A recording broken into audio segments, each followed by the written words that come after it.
So new footage of where Jay disappeared has emerged, and it leaves way more questions than answers. So don't forget to like, comment, subscribe, and ring that bell so you can hang out with me and Miss Gabby, the best private investigator on all of YouTube. The user wrote, quote, Jay went missing in an area that is very popular for hiking, and locals set up stalls early. Shops are also open. People are wandering around. People are heading down to work. People are waiting for the bus. Cars are driving up and down. If he was ever up there, he left in a car. He did not go walking away or running away. He didn't fall, was not pushed, and his body was definitely not there for 4 weeks. End quote. Yeah, and just looking at this footage, you can definitely see that it's a bustling mountain that has a lot of traffic very early on in the morning around the time that Jay left the B&B. I mean, there's scheduled hikers, there's scheduled tourists, there is just random independent hikers that they're meeting along the way. It definitely looks like an area that would be very hard to go missing. And very early on when Jay's body was found, a Dailymail columnist named Fred Kelly said the exact same thing, that this area Jay was found in was a high traffic area where many people would have seen him.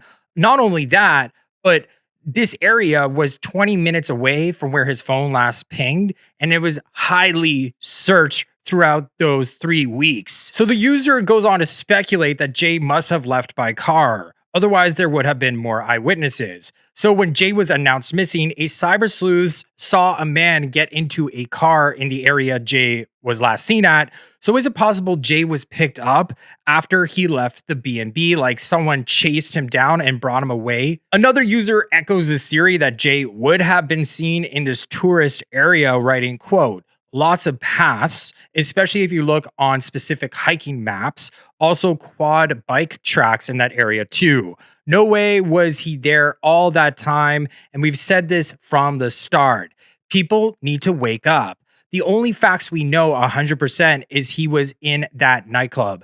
Everything else has been told by liars.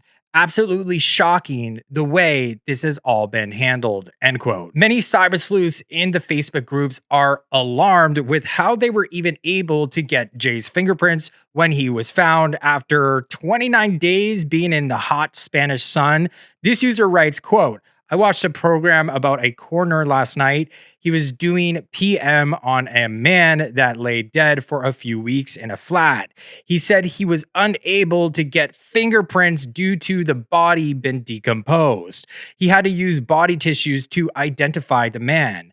So that begs the question, how were the Spanish police able to take Jay's if he lay in that ravine for 4 weeks, end quote. And a user follows up, quote, because he wasn't in that ravine all that time, end quote. So is it possible that Jay was abducted, kept for a bit, the ransom didn't come through, and then they unalived him and staged it to look like an accident? Another user echoes this theory, quote, they knew it was Jay because he was dumped there not long prior to finding him.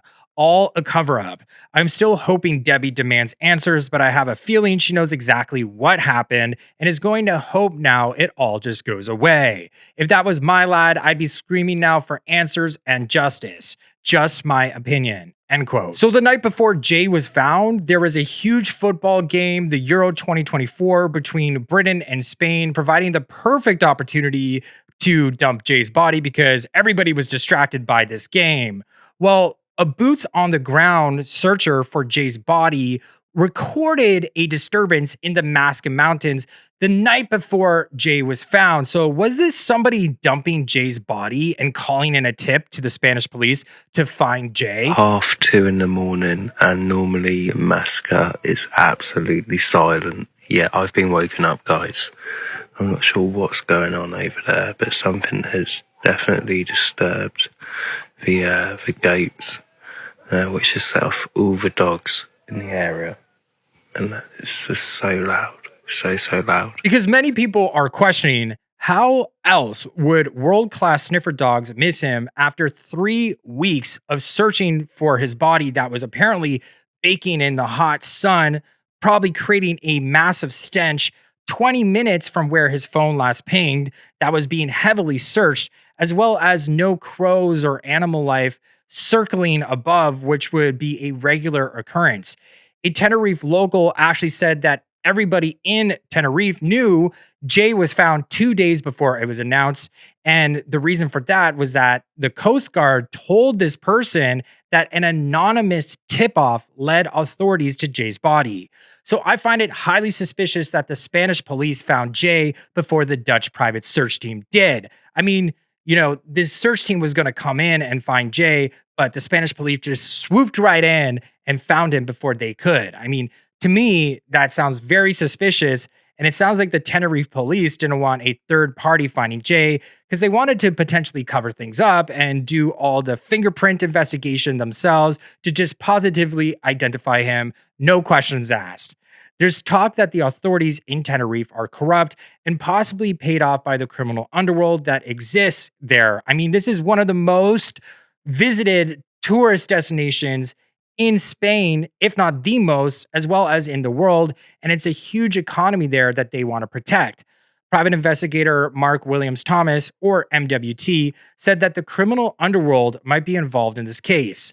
MWT also suggested that people in this story might not be fully telling the truth to hide the activities that they were doing that night that Jay disappeared, such as using or dealing substances. Of those people we have spoken to, we are aware that not everything they have told us will be the truth. There are a number of reasons for this, including their own involvement in criminal activity. So a prevailing theory was that Jay got involved in possibly dealing at the club, and his friends brought him into this world.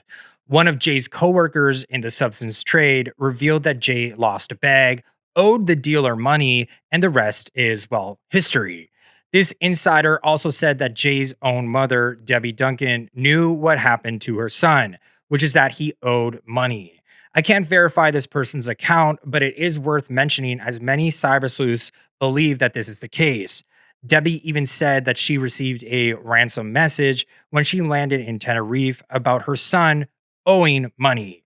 So from the get-go, Jay's family believed that he was kidnapped. His father said that the whole case, quote unquote, stinks, and Debbie wanted answers how they could have missed Jay's body at the location it was found because, again, they were searching in that location for weeks. A commenter in my last video said that they think the GoFundMe is actually being used to pay off the debt Jay owed. So according to MWT, Jay might have stolen a watch that night to sell it. And many people feel as though Jay did this to help pay off a debt which he owed from losing a bag that night, as described in Jay's alleged Snapchat sent by one of Jay's friends to Debbie.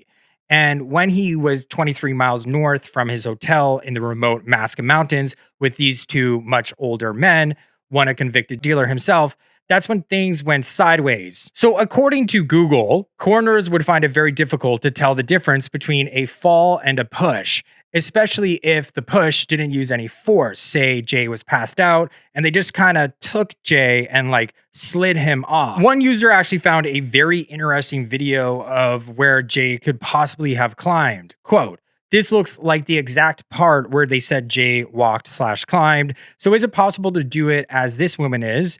Not saying I think Jay did. This woman is probably experienced in climbing. Jay wasn't," end quote. So what are the chances that a Jay, who was partying for 3 days, decide to do this treacherous walk up a mountain? Yeah, I mean, this video is very interesting to me because, in my opinion, it looks like Jay really had to climb up a mountain to get to where he allegedly fell off. Like he would have had to gone out of his way to get up there to this huge height. I think they said he fell 500 feet. He would have to have climbed up to get to that height. I mean, this is apparently the path that Jay was trying to take.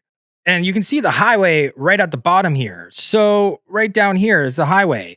Why would Jay not just follow the highway back?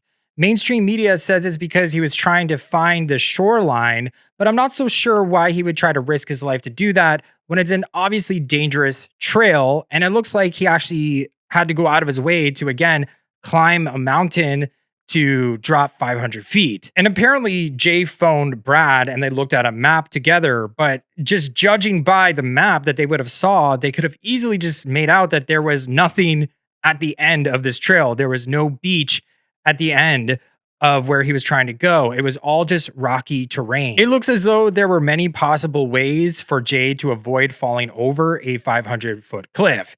He didn't need to climb up a mountain. So to me and to many cybersleuths, it's almost like a criminal chose the highest cliff in the area to put a body over, to make sure that the body hit all the rocks on the way down and cover up any potential crime. A criminal would just know that the coroner will just rule it an accident, no questions asked. And this would probably explain why those two men chose a random B&B in the mountains, which, by the way, had its steps freshly painted, potentially because, there may have been blood on them, as well as the fact that the B&B was recently scrubbed with bleach, according to reports, and forensics never went there until much later to look for any sort of evidence. And it sounds to me like the police botched the case. Jay's remains, if they were Jay's remains, were apparently found at the bottom of a very steep ravine, with apparently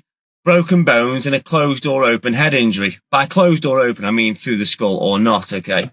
When Jay's remains get transported under the care of the coroner to the forensic scientist who will conduct the autopsy, they will look at all the injuries, broken bones, head injury, etc., and they'll ask the authorities, okay, where was he found? And they'll tell them at the bottom of this ravine, okay, that's consistent with a fall. So that's what's happened, and that's what they'll rule. Yeah, so could it be that there is a criminal underworld that, authorities are trying to protect in the Canary Islands to protect tourism? Because a Hungarian tourist named Dustin Marcus was actually found unalive in a rural region on the Canary Islands known for its rugged, wild terrain and volcanic ravines, very similar to how Jay was found. So I don't know if you guys are familiar with a person by the name of Israel Keys, but this sounds like potentially people are unaliving, many different tourists and staging it as an accident to get away with it. So something really strange is going on over there. What do you guys think? Sound off in the comments below. And don't forget to subscribe by hitting my face here.